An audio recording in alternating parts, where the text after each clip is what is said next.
Fatu, thanks for hosting us once again. Good afternoon to members of the media. No, Richards Bay, good opponent. Fortunately, we've just recently played them. Also got an opportunity to watch. There was a live game when we didn't have a fixture. I think it was against Amazulu, but got some time the last 2 days also to do some homework. The most recent encounter against Swallows. The previous game against Supersport and Marumo Gallants. So yeah, interesting team. Of course, very well coached and with some very, very good players, and it's going to be a very difficult game for us for sure. All right, we'll take questions from the floor. I see a hand here. I'll just ask that we keep it to Nedbank Cup. Yep. I know the club will have other media engagements for the other competitions that they're involved in, but let's respect Nedbank. Just keep it within. Thank you, Coach Rulani. Yes, sure, Benji. As the Brazilians, the coach for HSB has just left. He said you guys are on a top form, unstoppable. Going into the Nedbank Cup as the defending champions, do you look at yourself as unstoppable and going to defend this trophy? Number one, and number two, are you going to give some French players time to play in this game?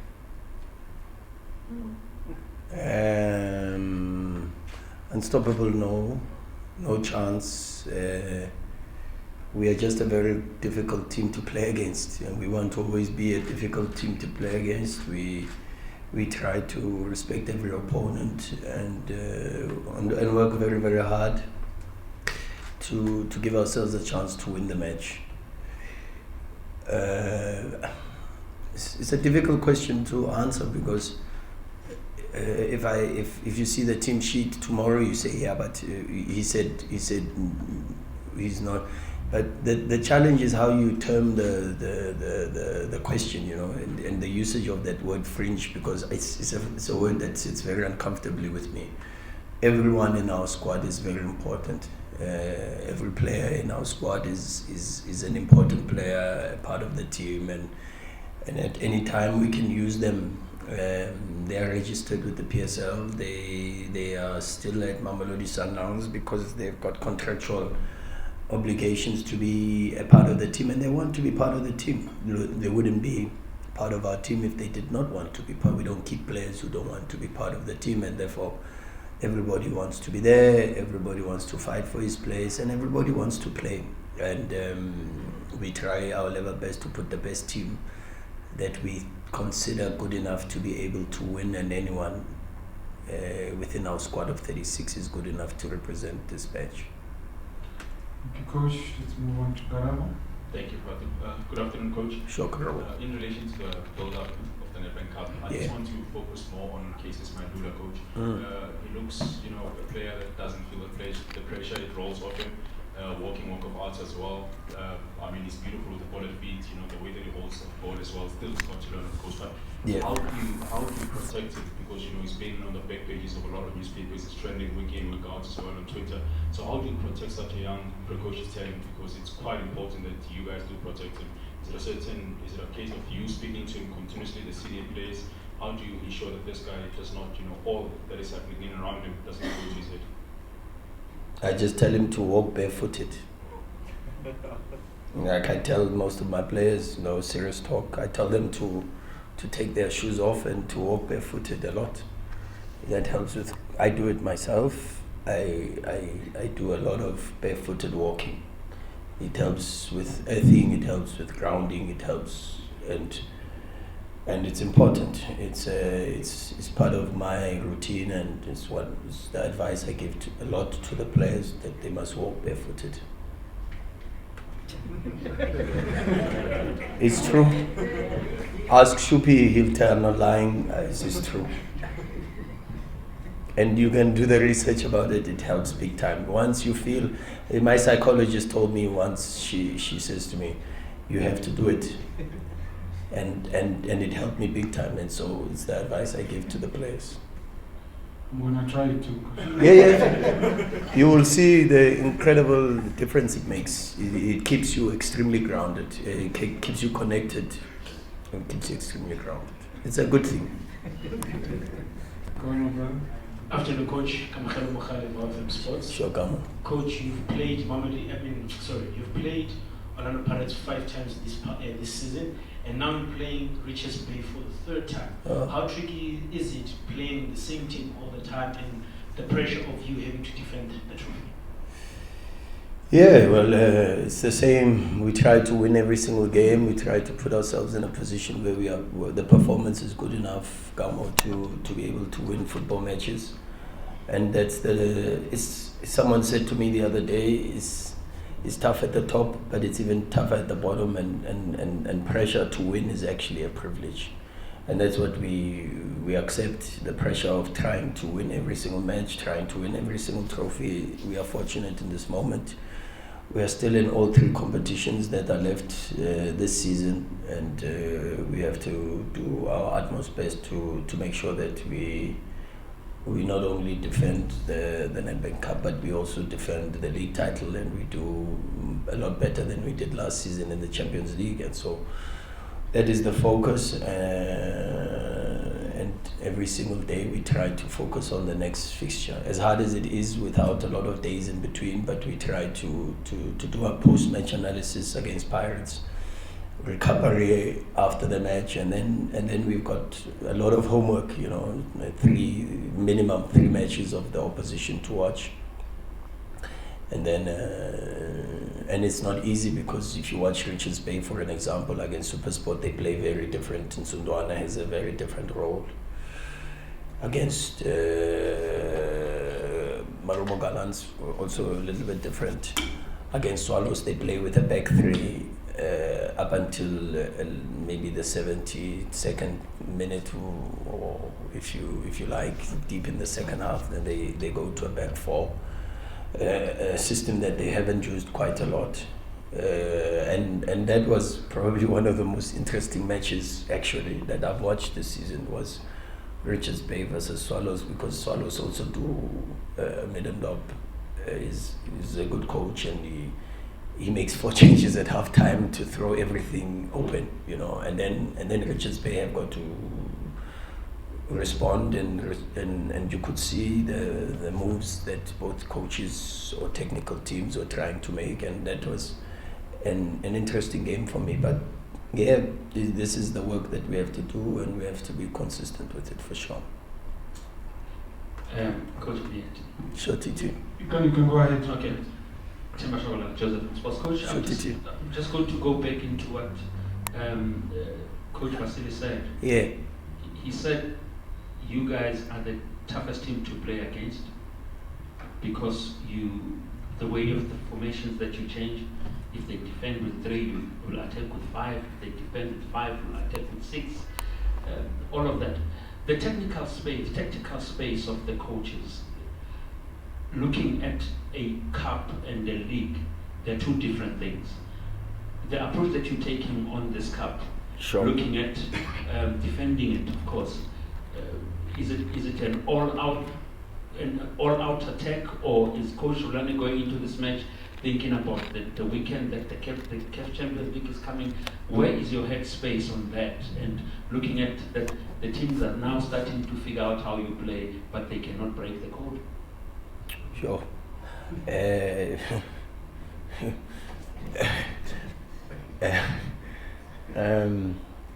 My headspace is on the fixture, Richards Bay. I wouldn't have kept myself up the whole night if I had my focus. I haven't even touched Al Hilal. I haven't watched a single match. So I know 0 about the opposition on the weekend at the moment. I know a lot about Richards Bay. I have put and even with the support staff, a lot of hours invested into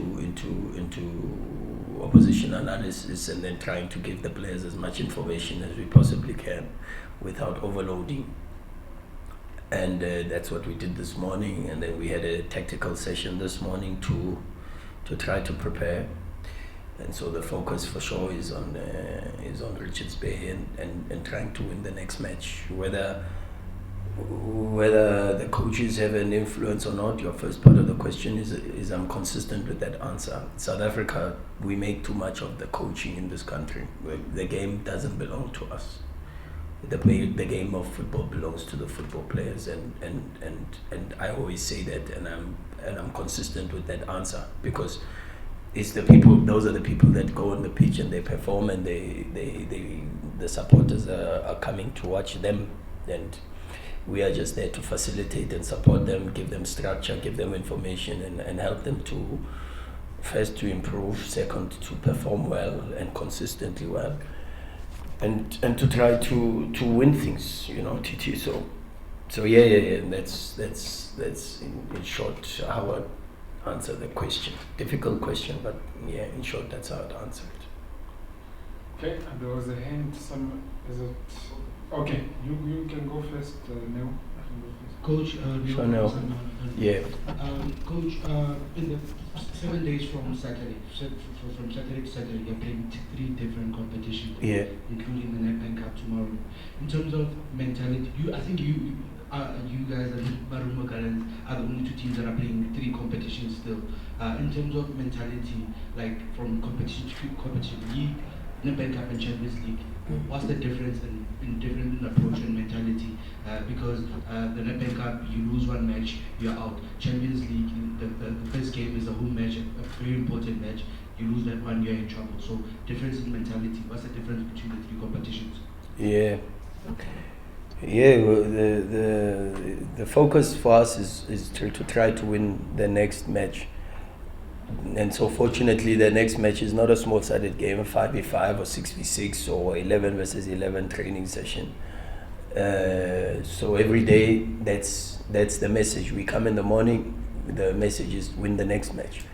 And today we had a training session, so it was to win the next match, and that was the training session, is to win the training session and to make sure that the players understand that every pass matters, every sprint matters, every situation matters in football. And then for sure, as I sit with you here, the next match is the match against Richards Bay, and that's what we have to focus on. We have to focus on winning the next match. And so the mentality is consistent with that regards. Human beings are creatures of habit. What you repeatedly do, you become. Sounds cliche, but it's the truth. And so the focus is not, let's go to a league match, and this match doesn't count as important as the other match, because all matches count and all actions count. And so it's important that we try to be consistent with that message, to be consistent with our behavior, and to try our level best to make sure that we put ourselves in a position where we are able to win the next match. Thank you, Coach. Regardless of competition. Okay, Lawrence.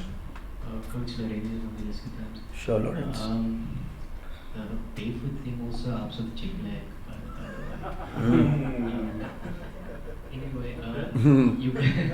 you guys. Try it after traveling with Champions League. You guys obviously didn't retain the MTFA title, which was part of the treble last season. Was that a wake-up call for the squad of players who obviously are very high? And does it add extra expectation and importance to now win the Nedbank Cup this season, because obviously 1 title is already out of the reach? Good question. Lorenz, in football is win, lose or draw. If we needed a wake-up call, then we don't understand the game of football. The game of football is a competition or competitive fixtures against everyone else, and every time you enter the pitch, there are possibilities that you will win, there are possibilities that you will draw, or there are possibilities that you will lose. The reality of football is that you lose more than you win. We are at the moment the anomaly because we are doing, and that's why I always say that not enough praise is given to this group of players to do what they do every single day, because it becomes an expectation and an unfair expectation that this group of players must win every single match. That's not how football is. Football, you have to work very hard to give yourself the opportunity to win, because you play against an opposition that trains and works very, very hard, that also understands that they've also got the possibility to win, or maybe at least to draw. And that then gives you a presentation of being at the doorstep of what the football gods or fate or however you want to term it, giving you either a draw, a win, or a loss. And so the work that this group does is incredible, where you go into a space where you win and you win and you win and you win and you win, but then it sets unrealistic and unfair expectations that it's a given that Sundowns will win. No chance. We don't have a God-given right to win football matches. And so when we did not defend them 10-8, it was because that is how football is. You can't win everything.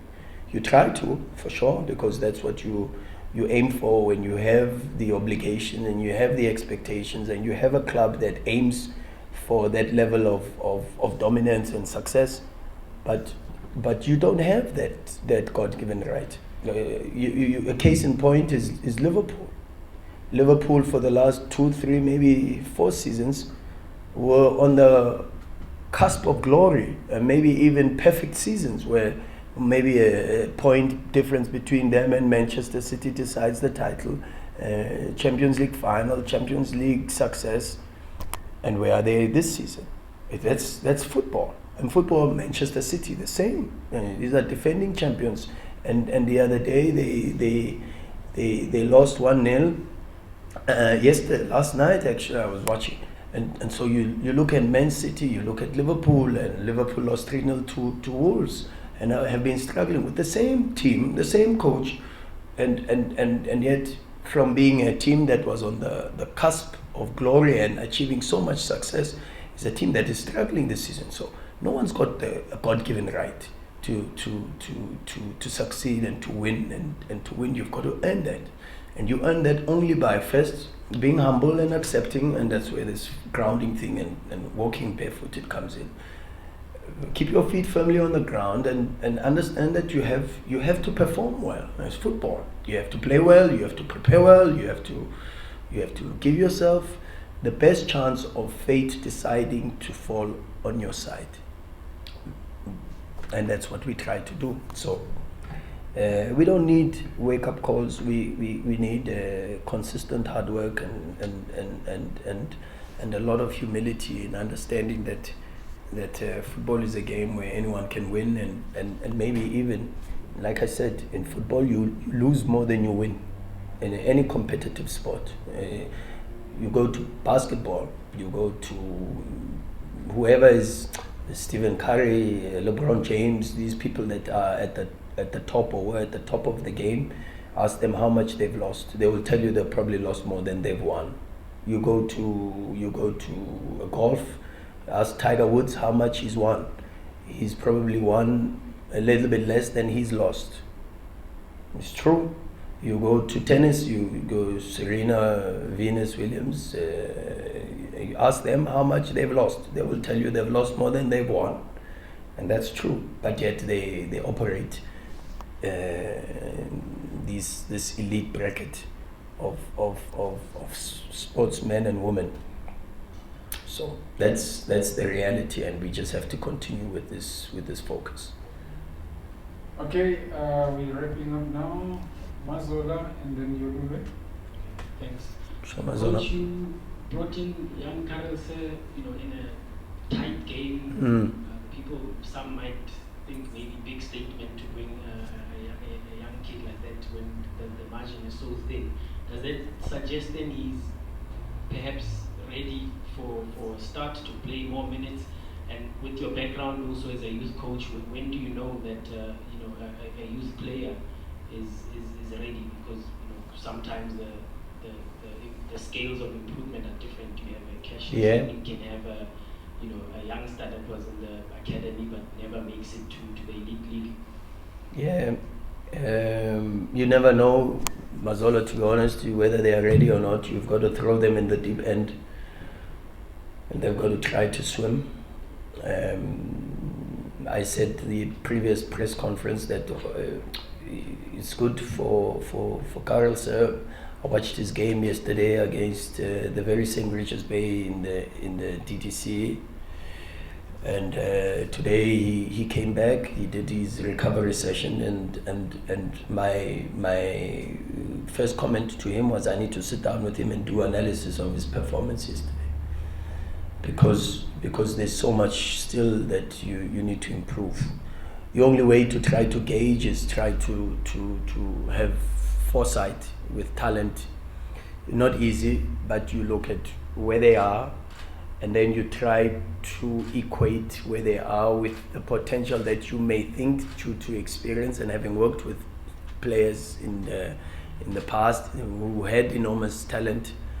You try to equate the potential, and then you once you look at the bigger picture in terms of potential, you try to fit in the drawers, like a chest of drawers for an example, and you try to open this drawer if it's about technique, and you try to look at the miniature details technically where you can influence some form of improvement.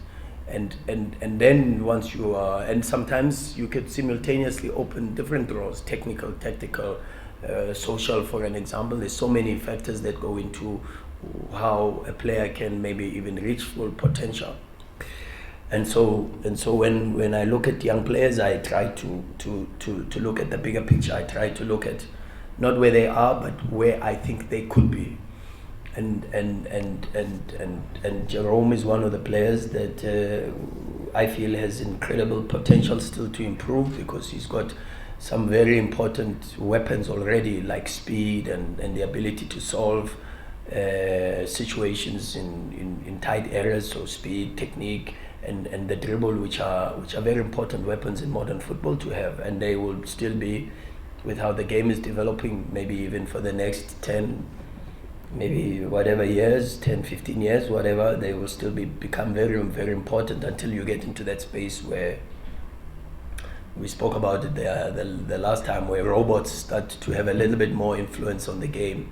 But up until then, the natural abilities of the players with regards to the mental speed, the physical speed, and how they solve certain things already tells you where the level is. So Jerome represents that.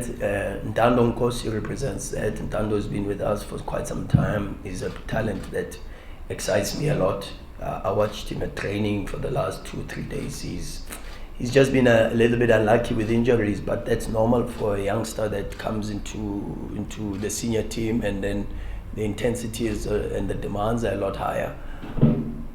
But as I said, even the last press after Pirates, I said the Pedri is playing in the World Cup.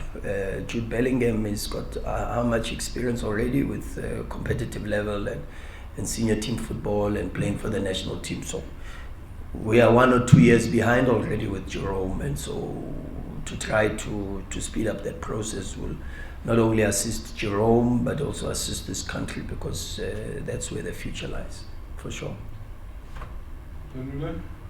Coach Koshe from News Africa. As you enter the Nedbank Cup, remember the manner in which you exited the M10 Cup. I think speak for quite a few people, for the first time we saw certain frailties in your team that were exposed by Orlando Pirates. You might have seen the same frailties after that particular match, but they were not as exposed in certain games. How have you managed to instill a certain type of resistance from the same group of players? What have you changed in terms of the mentalities or the way that you go about things on the training ground? We try to improve. We try to work very, very hard to be better than we were yesterday. And every day gives us that opportunity. Frailties, problems only exist because they present opportunities to find solutions. And so those frailties may have existed, and no team is perfect.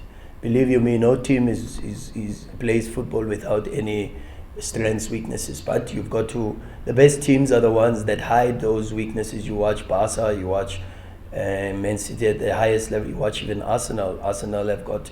They have weaknesses, but it is the work day to day that not only helps us to improve our strengths, but also to improve our weaknesses. And the case in point is the same opposition that exposed the frailties in the MTN 8 we played recently and could not expose because either they could not or the frailties have somehow just disappeared. Or maybe we do a very good job or better job at disguising and hiding those now. And I have not done anything. I always tell you, I'm probably the least important person at this football club. There's a lot of work that goes in by many, many incredible individuals. And of course the football players. And we try every single day to try to just make ourselves and this team better every single day. Okay, we're now in optional time now. Yeah. I'll hand over. Matati, you can go ahead. You'll have the last question, Tsepo. Coach, Yeah.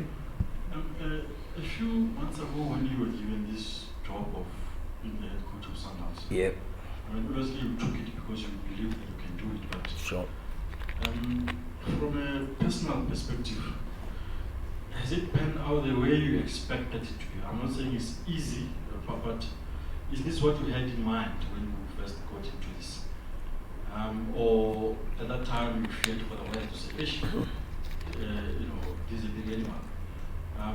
And also, can you please reflect on the late John Mighty, because we woke up to a trouble with this one that is passed away. Yeah. Yeah, let me start maybe by offering, and when I speak, of course, always I speak, and the club will also issue a statement, but for sure, on behalf of the football club, the Motsepe family, the chairman, the technical team, the players, and the club in its entirety, ours is to try to offer our sincerest condolences to the Mweti family and the bereaved. May his soul rest in peace. He's a player that I admired as a kid growing up. I watched a lot at Orlando Stadium as a kid, the old Orlando Stadium, and even FNB. I have vivid memories for sure. Ellis Park. I remember the match that resulted in the stampede, and I think he was very, very good that night. Him and Tabang Libesi, I think that night they stand in the little corner in the back of my head as having had very good performances, if I'm not mistaken. But a player that made us consider the sixth position as a very important position in football. And for sure, he's made his contribution. And like they say with human beings, maybe, who have done incredible things while they had the opportunity, that their souls live on in the hearts of the people and the hearts of the people that they touched, and so for sure, may his soul rest in peace and our sincerest condolences. Your first question was about, sorry if you can remind me, I got distracted for a bit. I said, oh yeah. When you first took over, Yeah. did you fear for the worst, or Yeah. it just panned out the way you probably expected? No. As an optimist by nature, of course, mine was a lot of belief and trust and hope that we would do very, very well. But nobody can say that they expected it to be what it is. It is just on the backdrop of a couple of things: incredible hard work, a lot of sleepless nights, and nothing much changed because already we had this responsibility for sure to try to invest as much as we possibly can in assisting the club. So a lot of hard work, a lot of teamwork, and then also, like I say all the time, the grace of God, in God's hand. I was, maybe I didn't say, maybe no, it wasn't Shupi, maybe it was Jerry, maybe, I don't know, I can't remember. I have a lot of discussions with a lot of people at the football club, but I always say to people that success is not a democratic process. God doesn't ask Mahlatsi and then come to Karabo and then maybe Mazola and say, do you want this person to be successful? God never did a voting process to get Noah to build the ark. God went and said, Noah, you build the ark. God never asked for votes to ask the Israelites who's going to lead the people out of Egypt and who's going to confront Pharaoh. He said, Moses, you do it. And Moses, even though he was not ready, because Moses was a stammerer. Imagine now you sending a stammerer, to go and say to the king, let my people go. The guy it takes 5 minutes to say, let my people go. The king says, but what is this thing? But God doesn't ask you. God says, no, Moses, you do it. Even with all your shortfalls and your imperfections, I choose you to do it. And then when God decides that you have to stand up and you have to take a responsibility, you got to do it. And so with a lot of my imperfections and a lot of my qualities that may not, in a lot of people's eyes, may not reflect the perfect Mamelodi Sundowns coach, but it was God who said, in this moment, I want you to lead these people. And so when God gives that responsibility, one thing I knew for sure was that God would give me the strength, would give me the wisdom, and would give me the resources necessary for me to be able to make it a success, because it was God's plan, and that's the only way I can possibly answer your question as best as I possibly can. Quick one, Seppo. Amen to that. Amen. On a Monday. Quick one, Seppo. No, it's covered. Oh, you covered. Okay. It's covered. Then we'll go to Lawrence. Lawrence. Coach, Sure. I know you're very fond of young players, and possibly 2 players that caught your eye this season was Owetu and Osman Andries, who sadly passed away. Rulani Mokwena, Yes. centre back. Just a thought on obviously a very devastating news for South Africa.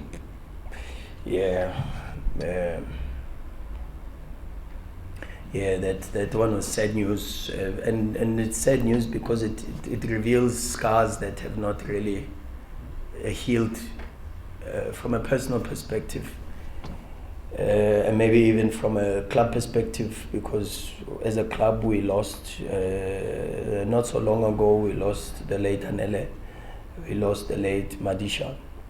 And when I heard the news, for me, I immediately thought of Stevie Barker. And said a little prayer, because it's very difficult. It's not easy, we work every day with these players, and people think it's just professional and we work, but there's an emotional connotation that develops, and you start to because you spend more time than even your own family, and you start to become family within a family context. And so losing one of your players for sure in that space is devastating, and you can't tell anyone how to deal with it. It's like a loss, or within the family when you lose a sibling or a blood related relative.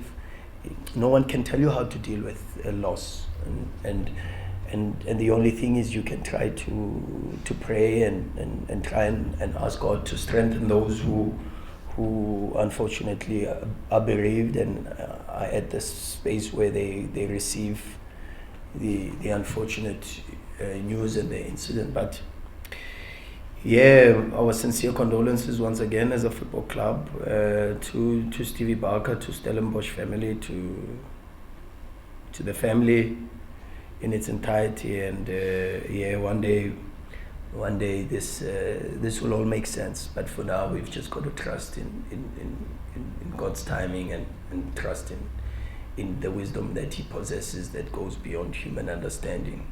And so, yeah, very sad news, and news that were very pricky. You know, they revealed the fact that there's not a lot of healing that's being done from a trauma perspective personally, and yeah, I wish Coach Steve and his technical team strength during this time for sure. All right, thank you very much, Coach. Thank you. Thank you, members of the media. Thank you. Yeah. Thank you, guys. Thank you. Drive safe.